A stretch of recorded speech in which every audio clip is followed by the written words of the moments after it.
जब प्रभु राम ने मां चंडी के चरणों में अर्पित करना चाहा अपना ही नेत्र,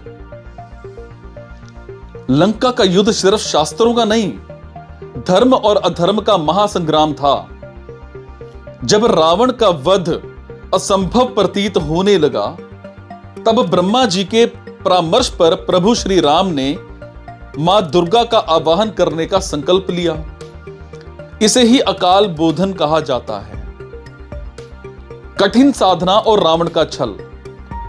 पूजा के लिए दुर्लभ 108 नील कमल मतलब नीले कमल बड़े जरूरी थे।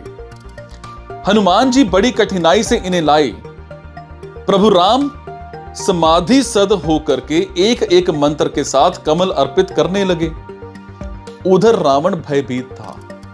उसने मायावी रूप धारण करके पूजा की थाल से चुपके से एक नील कमल चुरा लिया। अब पूजा अंतिम चरण में थी। 107 पुष्प अर्पित हो चुके थे। जैसे ही प्रभु ने 108वें पुष्प के लिए हाथ बढ़ाया, थाल खाली था। प्रभु व्याकुल हो उठे। आसन छोड़ते तो संकल्प खंडित होता और पुष्प ना चढ़ाते तो पूजा अधूरी रहती। रघुकुल की प्रतिष्ठा दांव पर थी। उसी हताशा के क्षण में प्रभु को माता कौशल्या के शब्द याद आए।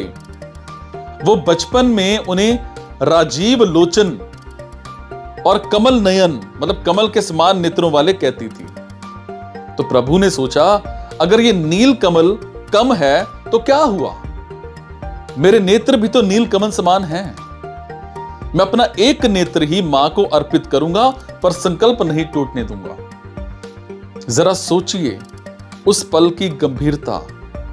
प्रभु राम ने तुरंत अपना तीक्ष्ण बाण उठाया और अपनी आंख की ओर लेकर के गए। आंखों में भय नहीं, समर्पण का चरम तेज था। जैसे ही बाण नेत्र को स्पर्श करने वाला था, एक दिव्य प्रकाश फैला। जगत जननी मां चंडी ने खुद प्रकट होकर के श्री राम का हाथ पकड़ लिया। मां की आंखों में वात्सल्य के अश्रु थे। वो गदगद कंठ से बोली, रुको राम, बस करो। संसार में तुम्हारे जैसा त्यागी और समर्पित भक्त ना कभी हुआ है ना कभी होगा। तुम्हारी परीक्षा पूर्ण हुई, विजयी भव। रावण का षड्यंत्र विफल हुआ और उसी क्षण राम की जीत निश्चित हो गई। क्या सीख है?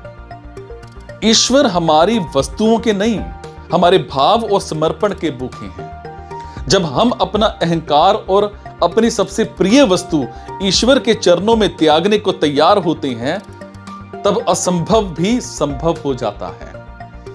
संघर्ष में धैर्य न खोएं, प्रभु राम जैसा दृढ़ निश्चय रखें। सफलता आपके कदम चूमेगी। बोलो सच्चे दरबार की जय, सियावर रामचंद्र की जय।